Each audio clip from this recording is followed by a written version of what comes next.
All right. You can set it, ready to get set up for the base or the actual tub. And we have to do a little bit of alteration to this. We let a fairly new apprentice get it in, and it's got some spaces where it's crooked and jogging out of the wall and whatnot. Even putting this behind here is really a no-no because it can't sit flush.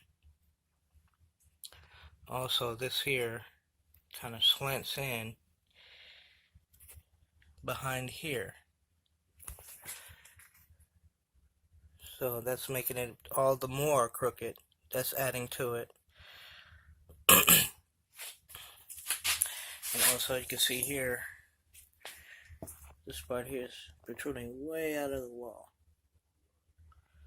so that's not going to work.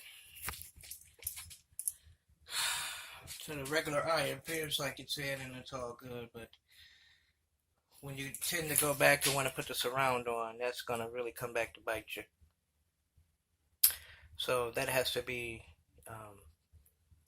adjusted to where it comes out straight. And hey, at least you got the shower head okay. Okay. So other than that, we're ready to put this down. And that wouldn't be an issue. I mean, as far as it's not a real big deal, but okay, give me a second.